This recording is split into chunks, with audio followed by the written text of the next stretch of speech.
Fun Selector, the team behind Absolute Drift and a personal favourite game of mine, Art of Rally, are back, but this time with a Motorsport Manager game.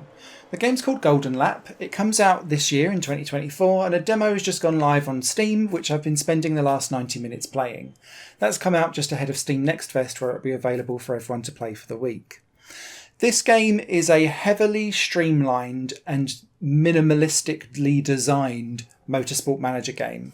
And that's why I wanted to put together this video, because I had good fun playing it for what the game delivers, but I think people might get slightly carried away with what they're expecting from this, whereas this is a really stylised approach to Motorsport Manager. The game itself is based in the 1970s era of open wheel racing. So expect big long tracks that take like 3 minutes to do a lap. Expect 20 cars with a field spread of like 15 seconds from beginning to back of the grid. And expect your upgrades of your cars and big gaps between drivers to just be regularly here, because that seems to be how this game plays out, evoking the big field spreads and huge dynamics between teams back in that era. It also focuses on reliability, which is something we've kind of become accustomed to as not being so much of a problem in the modern era of open wheel racing.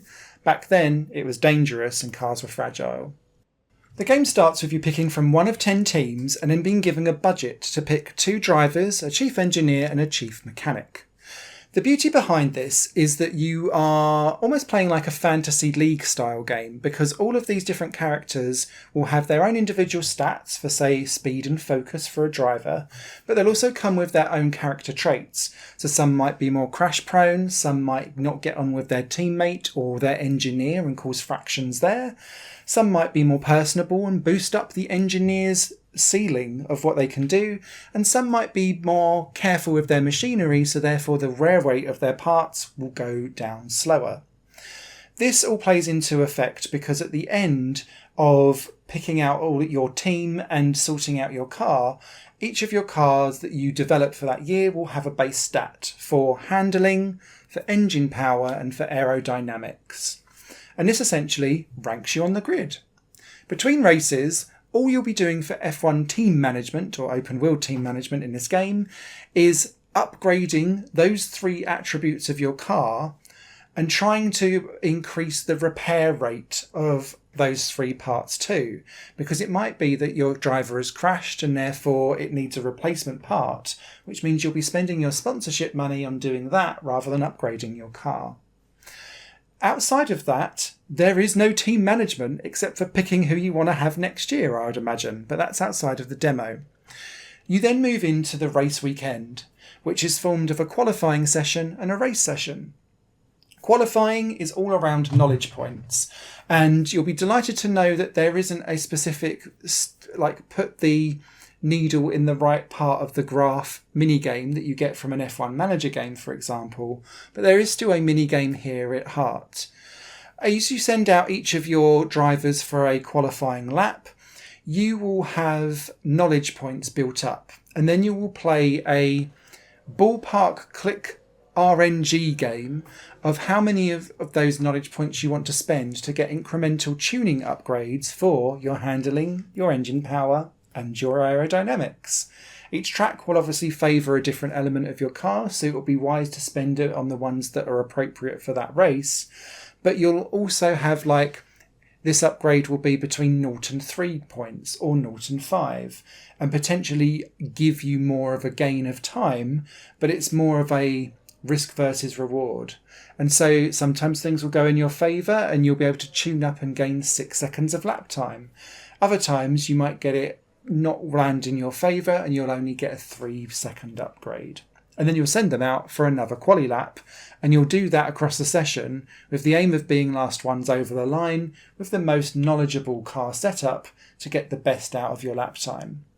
Track grip ramps up over a session, so the track will get faster, but dynamic weather also plays a part in this game too. So if there's rain coming in, you will have to switch on to winters or wets. And then, although you'll be doing just soft tyres in quali, when you get into the race, you've got soft, medium and hard tyres, which again have different longevity. Races themselves are also very similar to most F1 manager games that are out there of the last 20 or so years. Your cars will set off with a full tank of fuel, and you'll set out your tyre strategy, at least to start with, straight out front.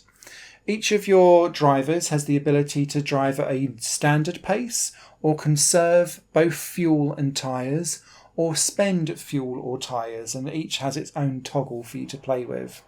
You can integrate team orders when they come across each other to let each other through or just fight it out.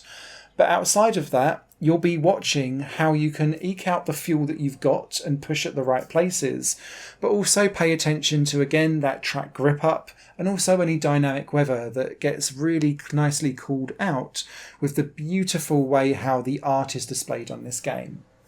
What I will say about the art, though, is that because it's trying to evoke back to the Golden Lap, where if there was a cloudy day, the track is at its best, there's a lot of cloud that sometimes blooms out the graphics on this, which makes what you then see underneath slightly too fuzzy for its own good, or hazed for its own good.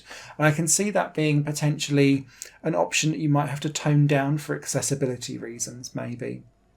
However, the actual races themselves do feel alive and dynamic.